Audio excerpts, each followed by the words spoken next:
ውድ አድማጮች እንደምን ሰነበታችሁ? ለዛሬ የክሪሽና ቡድሃን ሕይወት ልንመለከት ጊዜያችን ሆኗል። የመጀመሪያውን ክፍል እንደሚከተለው እናቀርባለን።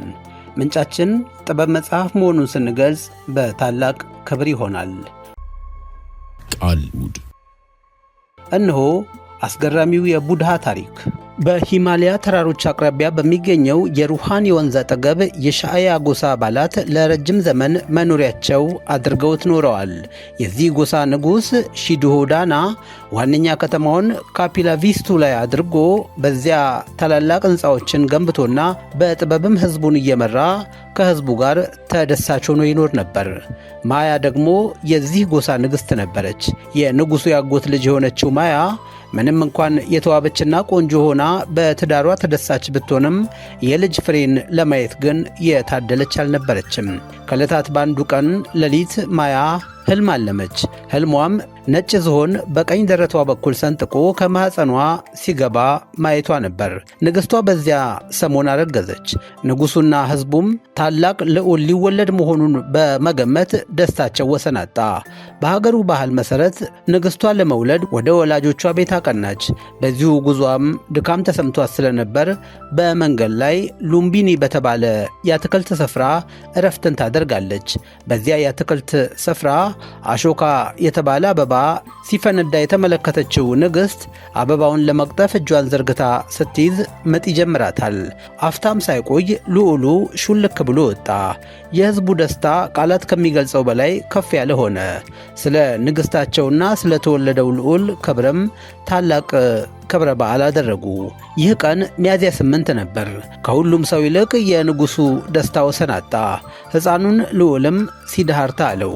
ትርጉሙም የሁሉም ምኞት ተሳካ እንደማለት ይሆናል። ይህ ደስታ ግን ብዙም ሳይቆይ በሐዘን የሚተካበት አጋጣሚ ተፈጠረ። ንግሥቷ ማያ በድንገት ሞተች። ታናሽ እህቷ ማሃፓራጃቲም የሕፃኑ ሞግዚት ሆና ማሳደግ ጀመረች። አንድ ቀን በሩቅ ካሉት የሂማሊያ ተራሮች ስር የሚኖር አንድ መነኩሴ ታላቅ ጨረር በቤተ መንግሥቱ አልፎ ሕፃኑ ላይ ሲያልፍ መመልከቱን ተናግሮ እንዲህ ይተነበያል። ይህ ልዑል በዚህ ቤተ መንግሥት መኖርን ምርጫው ቢያደርግ ሲያድግ ታላቅ ንጉሥ ይሆናል፣ ዓለምንም ይገዛል። ነገር ግን የቤተ መንግሥት ሕይወትን አሻፈረኝ ብሎ በሃይማኖት ሕይወት ቢገፋ ቡድሃ ይሆናል። ይህም ማለት የዓለም መድህን ማለት ነው ሲል ተናገረ። በመጀመሪያ ንጉሡ በዚህ ትንቢት ደስተኛ ቢሆንም በሌላ በኩል ግን የልጁ ምርጫ ሁለተኛው ትንቢት ሆኖ ቢገኝ ቤተ መንግሥቱን ትቶ እንዳይሄድበትና ቤት የሌለው ተንከራታች መነኩሴ እንዳይሆን ስጋት ያዘው። ልዑሉ የ7 ዓመት ልጅ በሆነ ጊዜ የሲቪልና ወታደራዊ ትምህርት እንዲጀምር ተደረገ። ነገር ግን ሐሳቡ ወደ ሌሎች ነገሮች የሚያዘነብል ሆኖ መታየት ጀመረ። ከጸደይ ወራት ባንዱ ቀን ከአባቱ ጋር በእግር ለመንሸራሸር ከቤተ መንግሥት ወጥቶ ሳለ አንድ ገበሬ ማሳውን ሲያርስ ሲመለከትና በተመስጦ ቆሞ ያስተውለው ጀመር። በድንገትም አንዲት ወፍ ከላይ ተወርውራ ገበሬው ከገለበጠው መሬት ውስጥ የወጣችውን ትላንጠልጥላ ስትበር አየ። ይህ ትዕይንት የልዑሉን ልብ ገዛ። በዛፍ ጥላ ስርም ተቀምጦ ለራሱ በማንሾካሾክ እንዲህ ሲል አሰበ። ይገርማል፣ ፍጥረታት ሁሉ እርስ በርሳቸው ይበላላሉ ማለት ነው። ልዑሉ ከዚያን ዕለት ጀምሮ የሚያየው የሰው ልጅ መከራና ሰቆቃ ሁሉ በውስጡ አንዳች ምሬትን እየጣለበት ማለፍ ጀመረ። ንጉሡም የልጁን ማደግ ሲመለከት የዚያን መነኩሴ ትንቢት በማስታወስ ምርጫው ሁለተኛውን ትንቢት እንዳያደርግበት ለማረሳሳት የማያደርግለት ነገር አልነበረም። የዚህ እርምጃውም የመጀመሪያ ተግባር አድርጎ የተነሳው ከልዕልት ያሻዶራ ጋር ልጁን ለማጋባት መወሰኑ ነበር። በቀጣዮቹ 10 ዓመታት ልዑሉ በሙዚቃ፣ በዳንስ፣ በደስታ ሰፊ ጊዜውን ማሳለፍ ያዘ። ነገር ግን አሁንም ሐሳቡ የሰው ልጅ የስቃይ ምንጭና ችግር ለማየት ከማሰብ የቦዘነ አልነበረም። የቤተ መንግሥት ምቾት፣ ጤነኛ አካል፣ በደስታ የተሞላ ወጣትነት፣ ይህ ሁሉ ለእኔ ምንድን ነው ሲል አሰበ። አንድ ቀን ልንታመም፣ ልንሸመግል፣ ልንደክም እንችላለን። ከሞት ለማምለጥም አይቻለንም።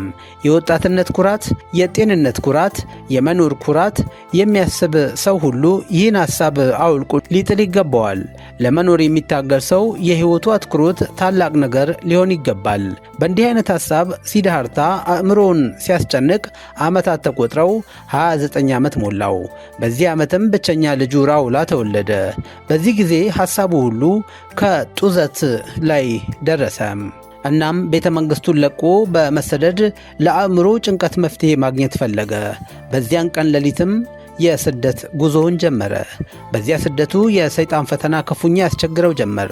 ወደ ቤተ መንግሥት ተመልሰህ ለጭንቀትህ ሌላ መፍትሄ ይፈልግ በማለት የሰይጣን መንፈስ እየደጋገመ ቢያስጨንቀውም ዓለማዊ ነገር ሁሉ ሊያረካው እንደማይችል በመንገር ጸጥ አደረገው። ጸጉሩንም ተላጭቶ የልመና ቆማዳውን አንጠልጥሎ ወደ ደቡብ አቅጣጫ ቀና። ልዑሉ በመጀመሪያ ያቀናው በሃጋሻ ወደ ተሰኘ መነኩሴ ነበር። በዚያም መንፈሳዊ ልምምዱን ሲያደርግ ቆይቶ ወደ ካላማና ራማምፓቱራ ዘንድ በመሄድ በጥልቅ በማሰላሰል እንዴት ወደ ሌላ ሕይወት እንደሚገባ ተማረ። ነገር ግን ልዑሉ በሁሉም ትምህርቶች እሱ የሚሻው መገለጥ ላይ ሊደርስ እንደማይችል አመነ። በመጨረሻም ማጋዳሃ ወደ ተሰኘው ምድር በማቅናት ራስን የመርሳት ጥበብን መለማመድ ያዘ። ይህ ልምምዱ ሊታመን በማይችል ሁኔታ እጅግ ጥልቅ ነበር። በኋለኛ ዕድሜው እንደተናገረውም ከኔ በፊትም ሆነ ከኔ በኋላ የሚመጣ ማንኛውም ሰው በዚህ ልምምድ የኔን ያህል ማድረግ አይቻለውም ሲል ተናግሯል። አሁን ልዑሉ የመጨረሻ ግቡን ማወቅ አልቻለም። ለ6 ዓመታት ያህልም በጫካ ውስጥ ተቀምጦ ይህንን ራስን የመርሳት ጥበብ ከተለማመደ በኋላ ልምምዱን ሊያቆም ወሰነ። ወደ ወንዝም ወርዶ ገላውን ታጠበ። ከዚያም መልስ በመንገድ አንዲት ልጃገረድ ወተት በቅል ይዛ ስትሄድ አግኝቶ እንድታጠጣው ይጠይቃትና ከእጇ ተቀብሎ ወተቱን ጠጣ። ከልዑሉ ጋር በእነዚህ ዓመታት በጫካ ውስጥ አብረው የኖሩት 5 ባልንጀሮቹ በዚህ ድርጊቱ ተበሳጭተው ጥለውት ሄዱ። ልዑሉ ሲዳርታ ብቻውን ቀረ። ደም ሊበላሽ፣ ስጋም ሊበሰብስና አጥንትም ሊሰባበር ይችላል። ነገር ግን መገለጥን እስካገኝ ድረስ ይህን ቦታ ትቼ አልሄድም ሲል ለራሱ ወሰነ። ከታላቅና ፈታኝ ትግል ጋርም ትንቅንቅ ገጠመ። አእምሮ በብዙ ተስፋ መቁረጥ ተሞላ። መንፈሱን በጨለማ ሐሳብ ተናወጠ። ይሁንና ሁሉንም በትዕግሥትና በጥንቃቄ ተጋተራቸው፣ ተቃወማቸውም። በእርግጥ ትንቅንቁ ቀላል አልነበረም። ደሙ ቀጥኖ ሥጋው ሳስቶ አጥንቱ እስኪሰነጣጠቅም ድረስ ደረሰ። የአጥቢያ ኮከብ በምስራቅ ሰማይ ላይ መታየት በጀመረበት አንድ ማለዳ በልዑሉ አእምሮ እንደሚነጋ ቀን ብሩህና ጥርት ያለ ነገር ይታየው ጀመር። በውስጡም የእውቀት ብርሃን ሰፋ። የ35 ዓመቱ ልዑል በታኅሳስ 8 ቀን ቡድሃ ሆነ። ቡድሃ ማለት የነቃው፣ ያወቀው ወይም የበራለት ማለት ነው። ከዚያ በኋላ ባሉት 45 ዓመታት ቡድሃ ከሀገር አገር እየዞረ ሲሰብክና ሰዎችም የእሱን የሕይወት መንገድ እንዲከተሉ ሲያስተምር ኖረ። በእነዚህ ዓመታት ካስተላለፋቸው አስተምህሮቶች ውስጥ እንግዲህ በመጠኑ ስንቆንጥር እንዲህ እናያለን። እርግጥ ነው ቡድሃ የደረሰበትን የመገለጥ ብርሃን በጨለማ መረዳት ለመድረስ አስቸጋሪ ሊሆን ይችላል። እናም የራሱን መንገድ ወደ ሰው ልጅ መንገድ በማውረድ በቀላሉ በምሳሌዎች አስደግፎ የሚያሳየን ቁም ነገር ግን አለ። አሁን አንድ ምሳሌ ነግራችኋለሁ አለ ቡድሃ። አንድ ባለጸጋ ሰው ለሥራ ከሄደበት ሩቅ አገር ተመልሶ ቤቱ አቅራቢያ ሲደርስ ቤቱ በእሳት ተቀጣጥሎ ይመለከታል።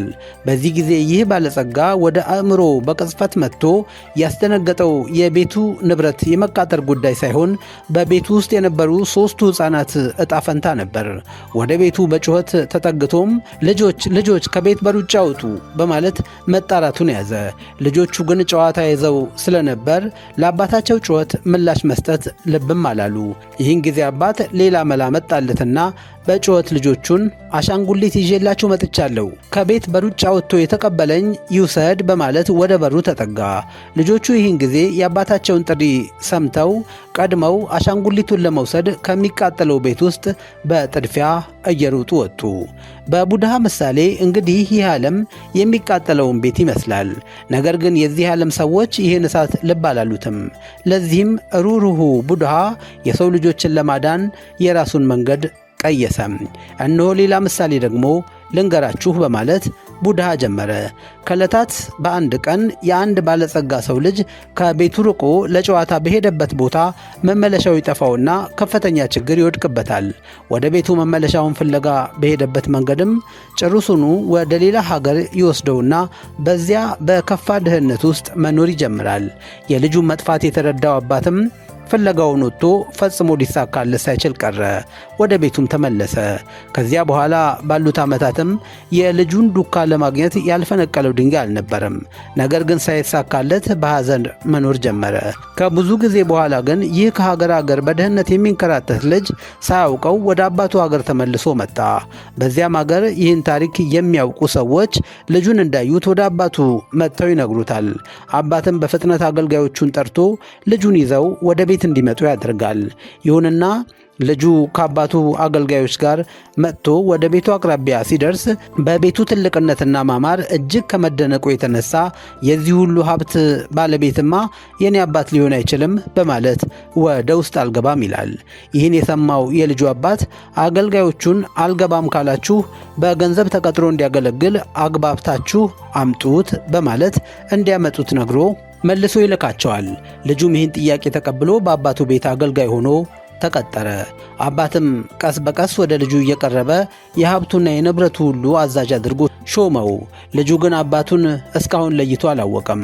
አባትም በልጁ ታማኝነት ይበልጥ ደስተኛ በመሆኑ የሕይወቱ የፍጻሜ ማብቂያ ላይ ዘመድ ወዳጆቹን ሰብስቦ ወዳጄ ሆይ ይህ ከፊቴ የምታዩት ለዓመታት ስፈልገው የከረምኩት ብቸኛው ልጄ ነው። ከዛሬ ጀምሮ ሀብትና ንብረቴን ሁሉ ለእርሱ አውርሻለሁ በማለት ተናዘዘ። ልጁም ይህን የኑዛዜ ቃል ከአባቱ አንደበት ሲሰማ ተደንቆ ዛሬ አባት ብቻ ሳይሆን ያገኘሁት ሀብትና ንብረትም ጭምር ነው አለ። በዚህ ምሳሌ ባለጸጋው አባት ቡድሃ ሲሆን ተከታዮቹ ደግሞ የዚህ ዓለም ሰዎች ናቸው። የቡድሃ ርኅራኄ የሰውን ልጅ ሁሉ እንደ አንድያና ብቸኛ ልጅ በፍቅር አቅፎ የሚያሞቅ ነው።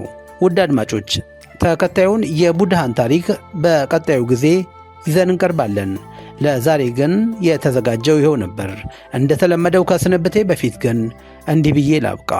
በወጣትነት ያላወቅከውን በሽምግልና አታስተምረውም። ወንድዬ ካሳ ነኝ።